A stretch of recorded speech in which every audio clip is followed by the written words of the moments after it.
Bonjour, bonjour à tous.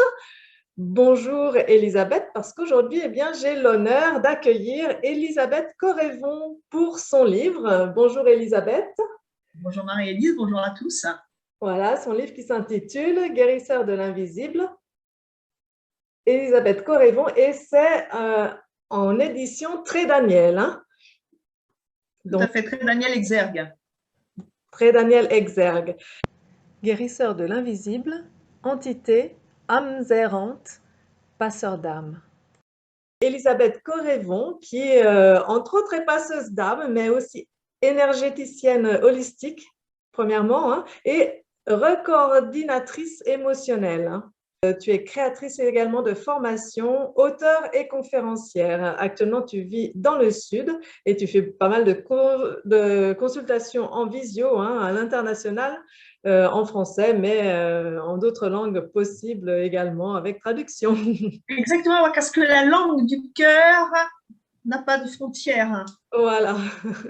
Pour les gens qui ne me connaîtraient pas encore, je suis Marie-Élise Château, coach professionnel dans la région des trois pays, Allemagne, Suisse, France, et je suis spécialisée dans l'accompagnement de l'adulte hypersensible.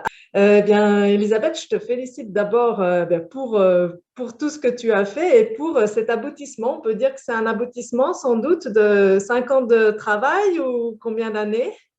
À vrai dire plus, parce que, comment dire, ça a commencé bien avant, bien avant au niveau de tout ce qui est explicité dans le livre, tout ce que j'ai voulu partager. Et puis, c'est également un travail que j'ai voulu réaliser. Enfin, après, le fait qu'on soit venu, que les éditions Très Daniel soient venues vers moi, hein, pour me proposer de réaliser un livre, pour mettre en avant les formations que je propose dans le cadre des mondes de l'invisible et du délaissage des entités. Alors, c'est un sujet qui m'intéresse beaucoup et ton livre, je l'ai vraiment trouvé très bien écrit. Alors d'abord sur le ton, hein, c'est un livre plein d'humour, hein, tu nous bouscules un petit peu, mais tu le fais avec un certain humour et une certaine énergie, c'est vraiment drôle. Et aussi, c'est un livre qui nous apprend plein de choses parce que tu as vraiment fait beaucoup de références déjà aux trois religions monothéistes, par exemple. Tu fais plein de références mythologiques, philosophiques et aussi, c'est vraiment très, très fourni. Je suis impressionnée aussi au niveau des sciences.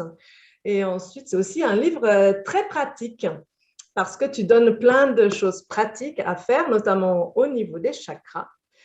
Et c'est un livre qui fait du bien. Je vais me permettre d'en lire quelques exemples parce que vraiment, quand on le lit, on passe de ça. Je vais vous lire. Je pense que plusieurs personnes vont se reconnaître quand nos émotions ne sont pas réglées. Cette somme d'émotions non réglées engendre dans notre être intérieur la peur, la colère, la rancœur, la rancune, le déni, le non-pardon, le jugement, la peur d'aimer et ou d'être aimé, la peur de l'autre, du manque, du lendemain, l'avarice, la tristesse, la jalousie, le fait de vivre dans le passé, la critique, le fait de voir le verre toujours à moitié vide, de voir le monde laid, de ne pas savoir apprécier ce que l'on a, d'être envieux, de souhaiter du mal aux autres. Alors, je pense que honnêtement, tout le monde s'est reconnu au moins dans une des phrases.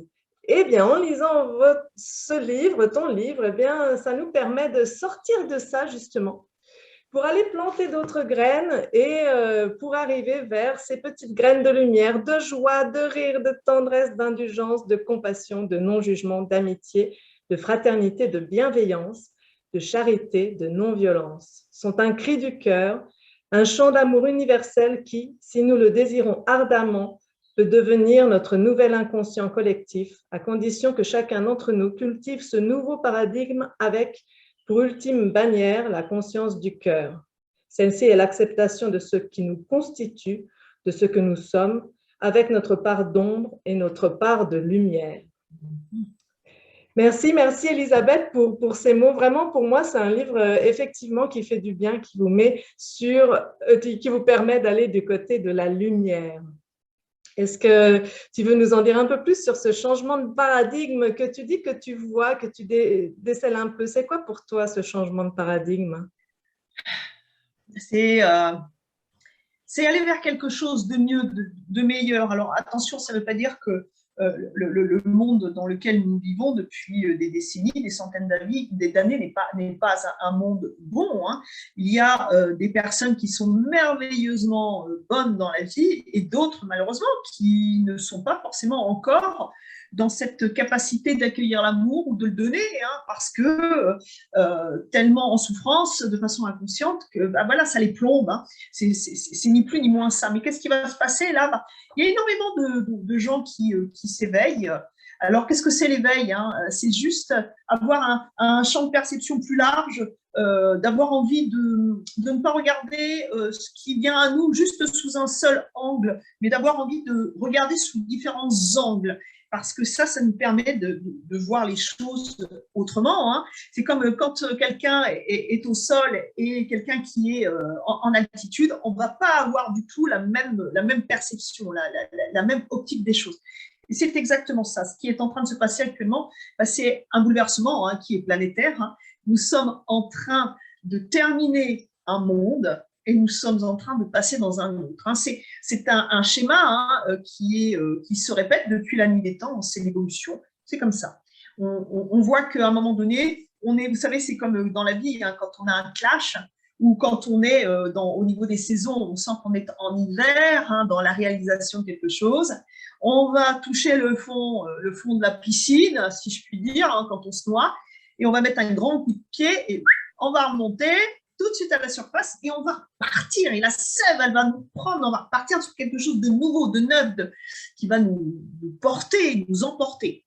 Et c'est ce qui est en train de se passer hein, actuellement avec cet énorme clash mondial et également toutes ces personnes qui ont envie de se servir de ce qui se passe actuellement pour faire quelque chose de meilleur, quelque chose de différent, quelque chose de, comme j'exprime dans le livre, d'égologique. Oui. Pas écologique, mais écologique. Voilà, écologique et non pas écologique. Oui, c'est ça, pas écologique. Hein. On n'est pas dans la chosification, c'est-à-dire que ce monde dans lequel nous vivons, on chosifie les gens, hein, où on préfère les objets aux personnes, hein, aux personnes et aux animaux. Hein.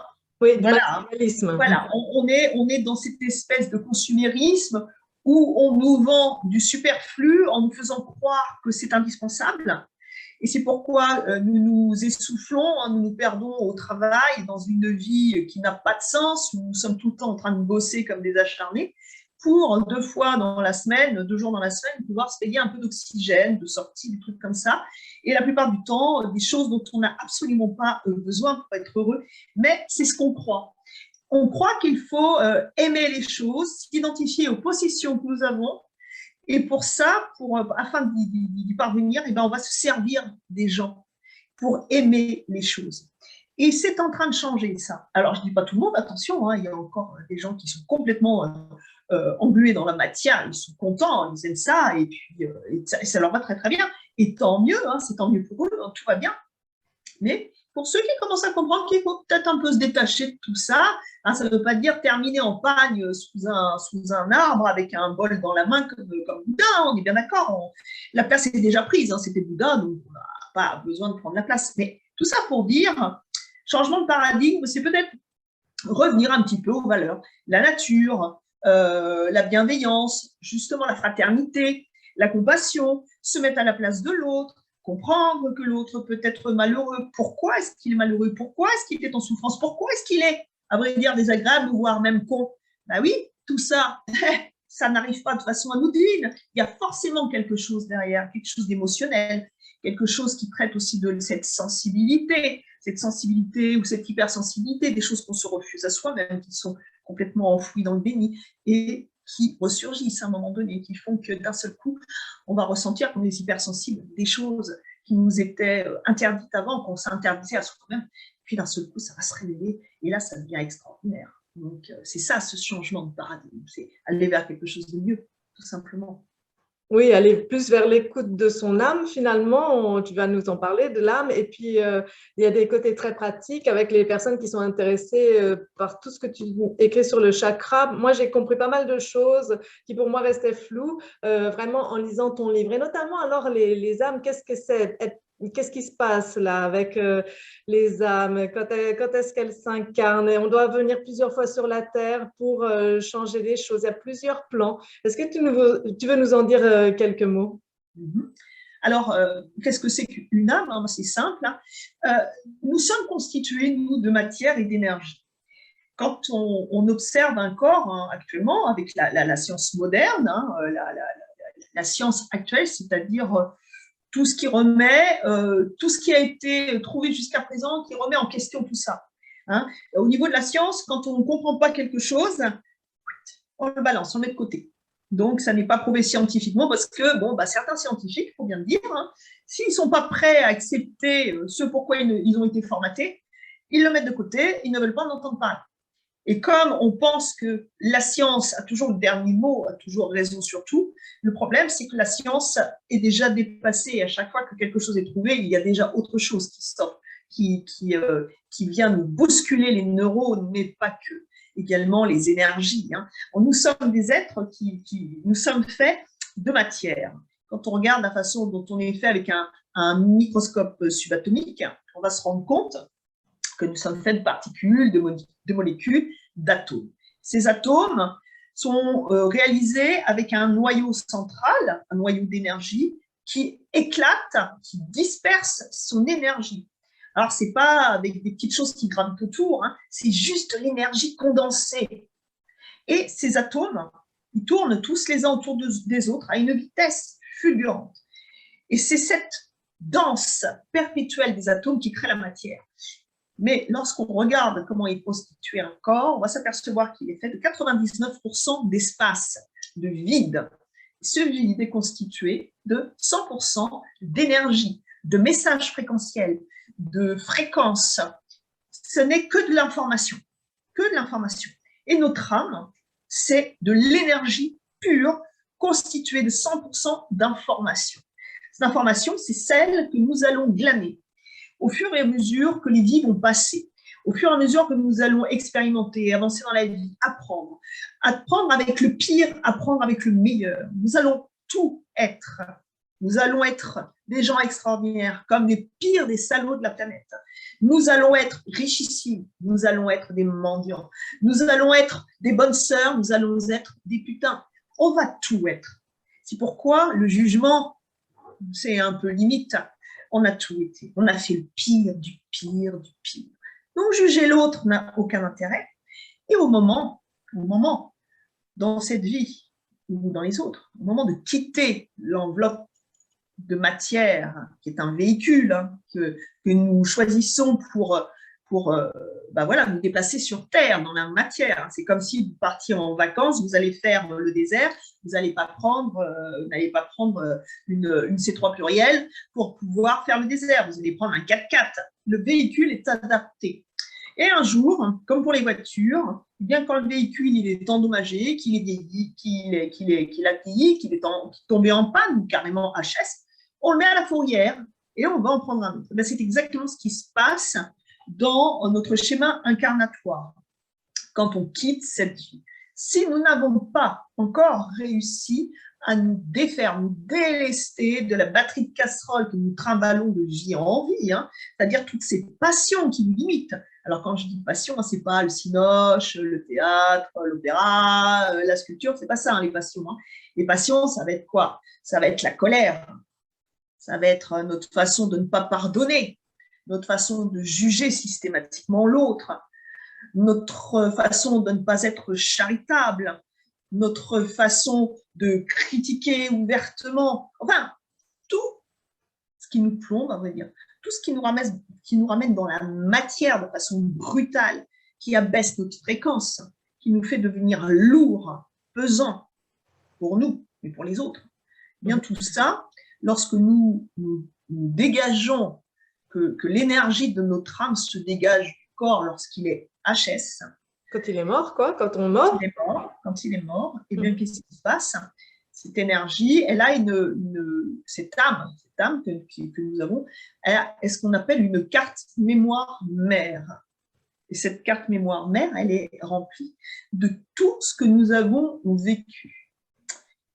Et tout ce que nous avons vécu, si nous n'avons pas réussi à nous améliorer, à avancer, À expier tout ce qu'on a fait avant, c'est ça? à expliquer, comme disait, alors je ne me rappelle plus son nom, un rabbin à qui on demandait, mais pourquoi qu'est-ce qui se réincarne exactement? Et il dit, bah, toutes nos mauvaises habitudes. C'est nos mauvaises habitudes qui se réincarnent pour que petit à petit, on s'allège, hein, on s'en débarrasse. Hein. Et donc, tout simplement, pour pouvoir s'alléger. Plus nous allons nous alléger, plus nous allons nous débarrasser de ce poids, plus nous allons monter en vibration, monter en énergie. Nous allons devenir légers, comme le principe de la montgolfière, qui, si on veut prendre de l'altitude, il faut lâcher du lest. Et c'est exactement pareil avec notre fréquence vibratoire.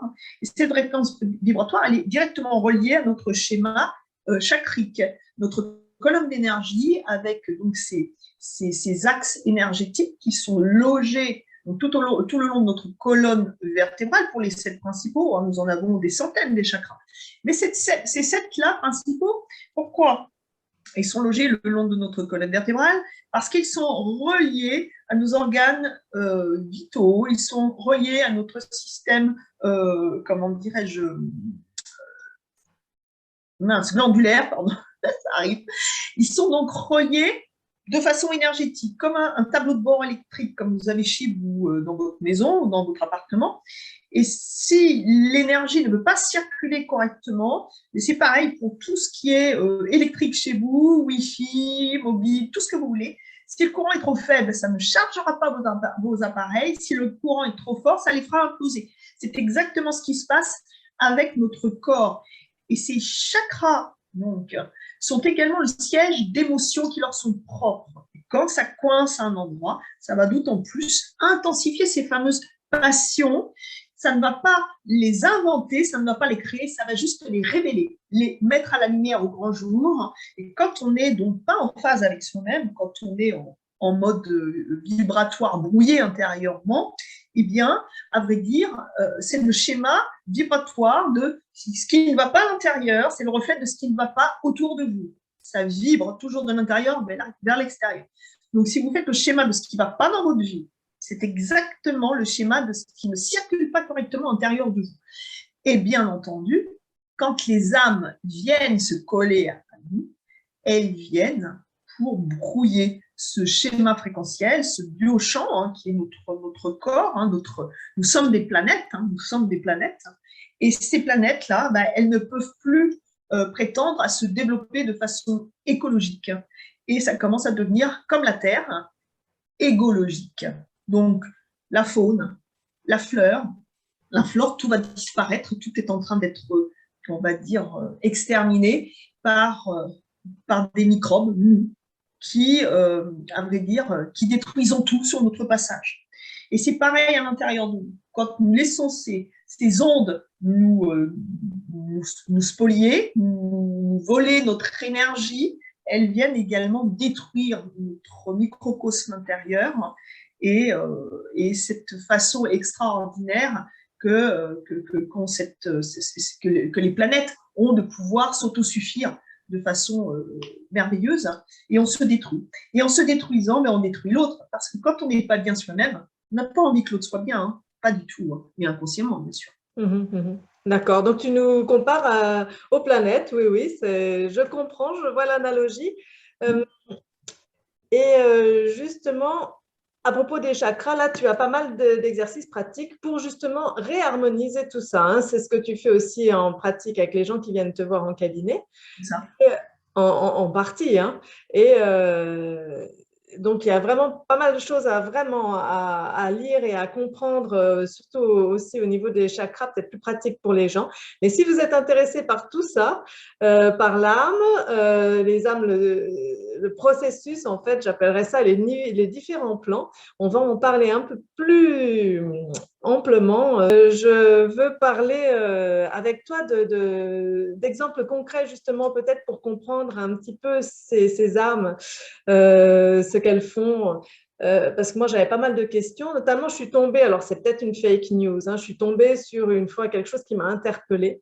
C'était un présentateur télé en Australie et qui disait que leur fils, son fils de 4 ans, quand il avait 4 ans, il clamait être une princesse et il arrivait à décrire très précisément en fait un château de la princesse Lady Di qu'elle affectionnait tout particulièrement, mais il est allé à réussir à 4 ans à décrire des choses qu'il n'avait jamais vues, hein, des parties du château, c'était tellement étonnant, ils ont vérifié ça et effectivement, ils ont vu que et ils savaient des choses, bon, c'est peut-être une fake news, c'est peut-être pas vrai, mais quand même, ça m'a fait réfléchir et ça a répondu à plusieurs questions. D'abord, bah, voilà, l'âme n'aurait pas de genre. Lady Di pourrait se réincarner dans un petit garçon et ça, c'est plausible.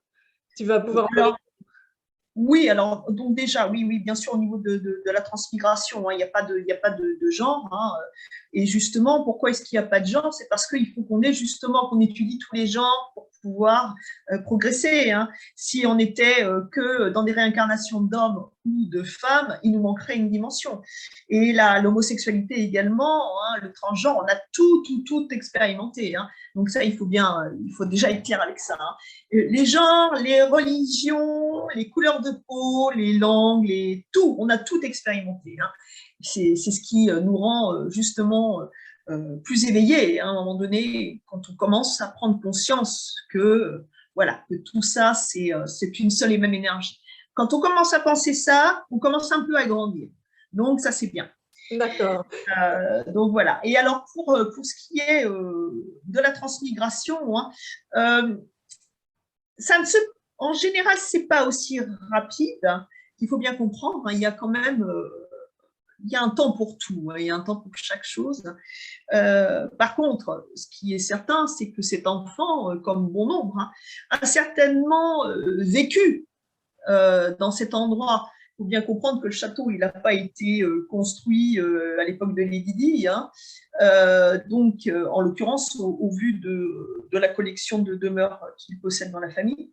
Donc, je pense que dans une vie antérieure, certainement, que cet enfant a dû vivre une incarnation où elle avait un titre honorifique comme princesse, peut-être, en effet, et qu'elle a vécu dans les lieux. C'est fort possible, des vies, on en a eu des centaines, hein, il faut bien le comprendre. Hein. Encore une fois, on a tout été, on a été prince et on a été mendiant, on a tout été. Donc, jusque-là, rien d'extraordinaire.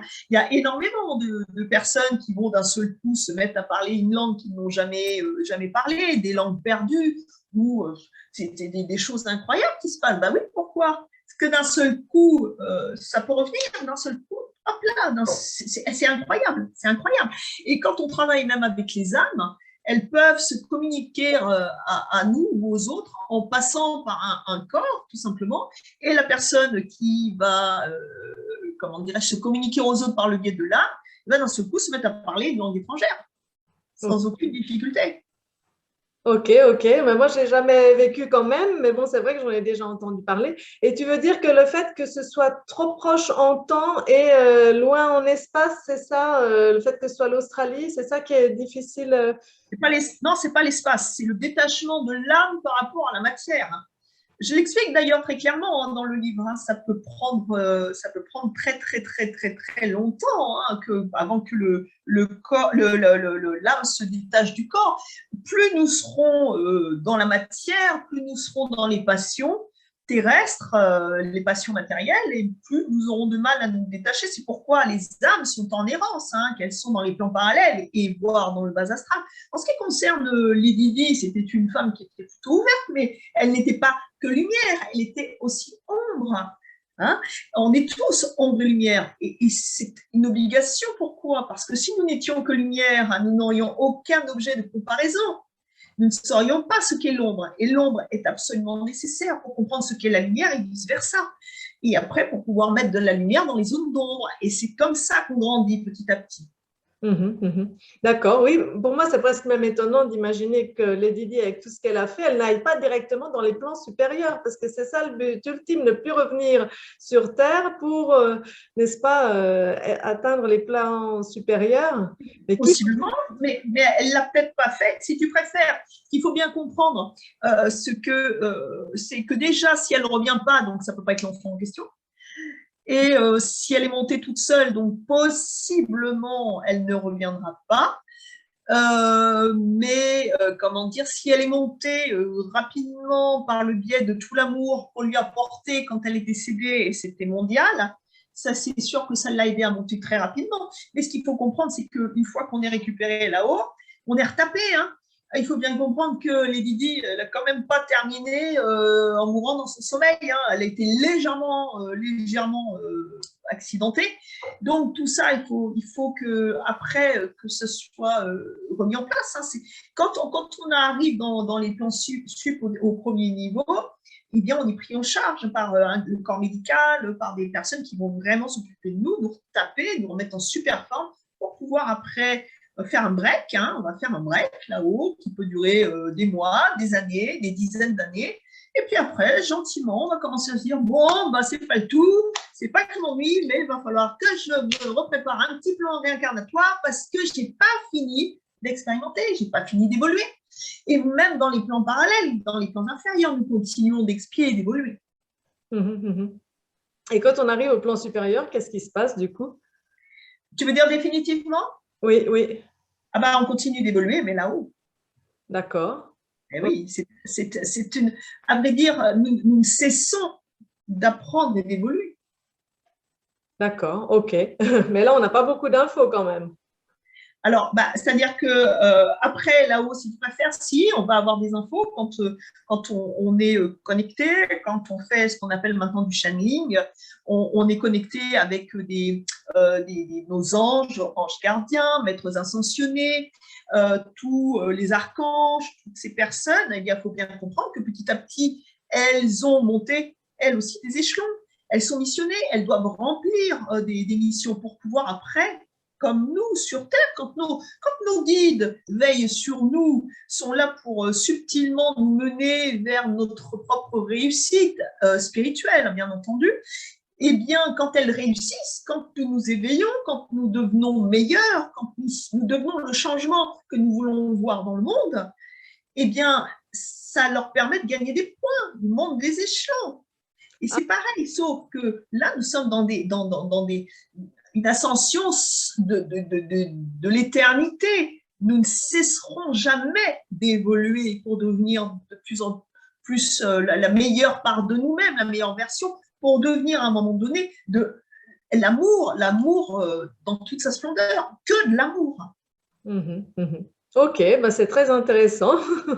Merci beaucoup. Je pense que la plupart des gens, ça les déstabilise quand même encore un petit peu. Tu le comprends, ça? Bien sûr. Ah oui, il y a très peu de personnes encore qu'il y en a de plus en plus, parce qu'il y a encore 20 ans de ça, la discussion qu'on a là, il y aurait déjà le SMUR qui serait là en train de m'emmener dans une camisole, et il y a un siècle et demi, j'aurais été brûlée sur le bûcher. Donc, en effet, heureusement qu'on évolue un petit peu, parce que sinon, ça serait compliqué. Mais les gens, oui, au vu, moi, des personnes qui viennent me voir, j'ai quand même une patientèle cosmopolite qui vient de partout sur la Terre, c'est extraordinaire. Je voyage tous les jours dans un pays différent, juste par les personnes qui viennent vers moi. Et ce qui est intéressant, c'est de voir que sans histoire ni de religion, donc pas de dogme, pas de couleur de peau, pas de langue, pas de pays, pas de frontières, nous sommes toujours confrontés à un message qui va quand même être toujours assez frappant. Hein. Ce sont des expériences donc paranormales hein, qui ne le sont pas du tout. Ce qu'il faut comprendre, c'est que quand nous ne sommes pas en capacité de voir, d'entendre ou de ressentir ce qui se passe dans les mondes parallèles, c'est juste une fréquence qui est différente. Hein. C'est comme quand vous cherchez une fréquence radio, avant de pouvoir la trouver, vous savez, on est dans cette phase où on est et d'un seul coup, boum, ça connecte. C'est comme ça, hein, les plans parallèles, les plans inférieurs, c'est juste une histoire de fréquence. Hein.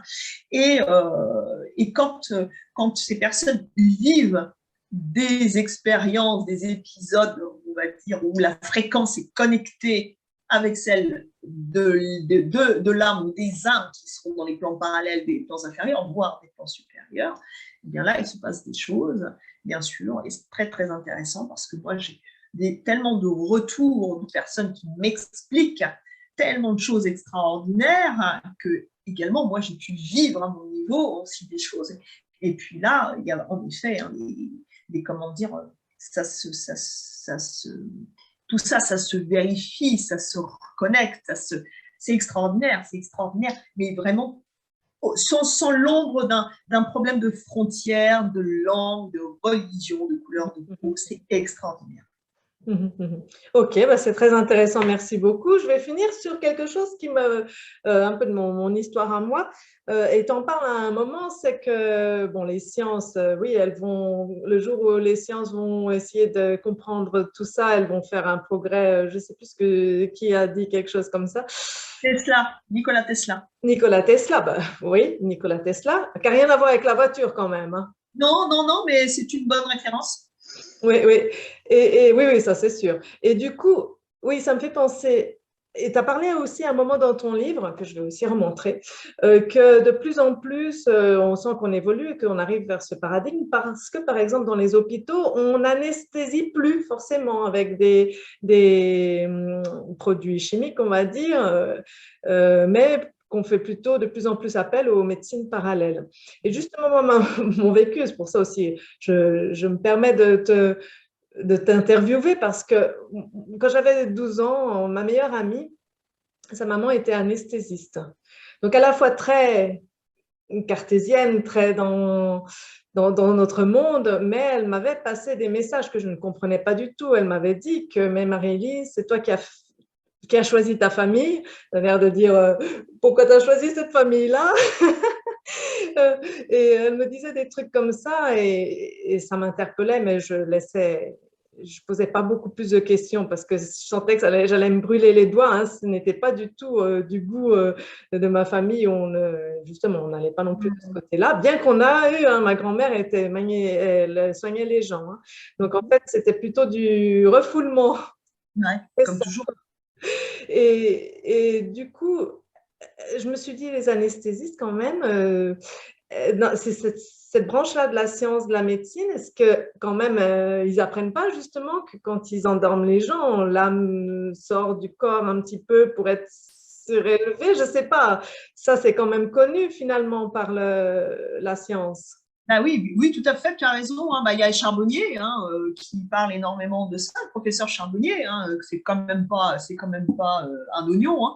Hein. Donc, il y en a des tas. Il faut bien comprendre hein, que nous, en France, on est très en retard. Hein. On est vraiment, nous sommes les Gaulois, les bons Gaulois, les irréductibles. Irréductible.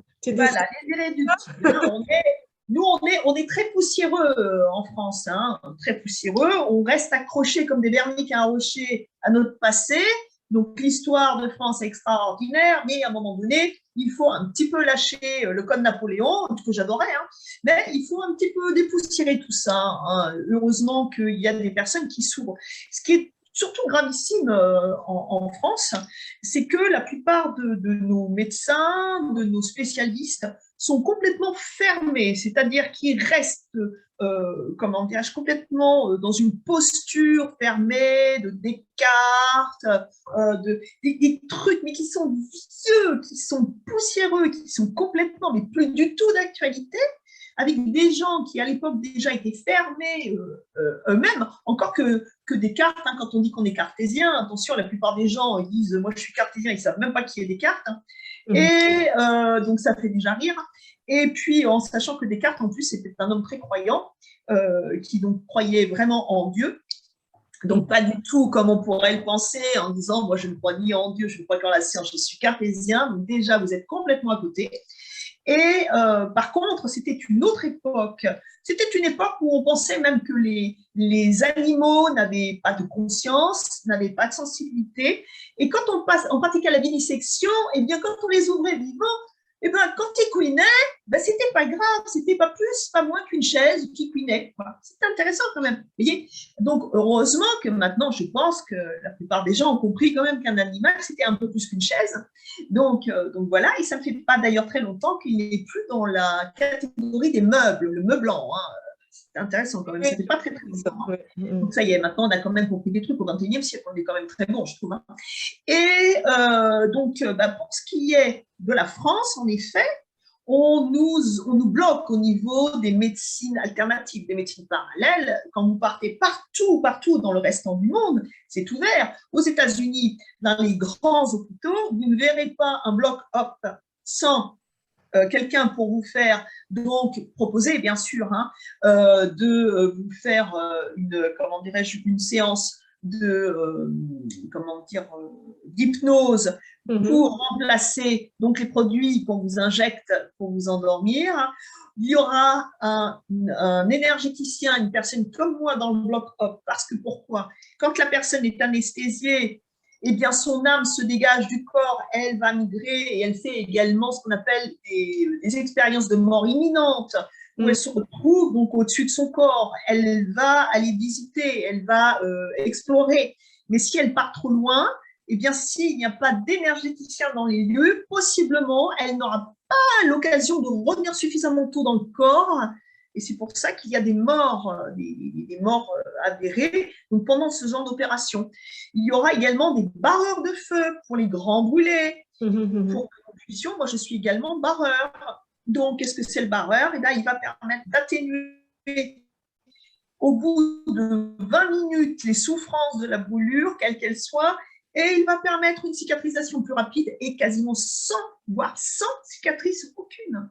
Vous voyez? Et tout ça, ça n'est pas accepté en France, c'est toléré. Pour les barreurs de feu dans les hôpitaux, les cliniques, ce sont des bruits de couloir entre infirmières qui vont dire « Alors attends, il ne faut pas le dire, mais je connais un barreur, il faut l'appeler. » C'est extraordinaire quand même. Mais par contre, que ce soit en Suisse, que ce soit en Allemagne, que ce soit partout, c'est hyper ouvert à tout ça. Il n'y a qu'en France qu'on ne veut pas. Et d'ailleurs, c'est même carrément catastrophique parce que bon nombre de spécialistes, de grands médecins sont tellement fermés au-dessus qu'ils n'essayent même pas de se remettre en question.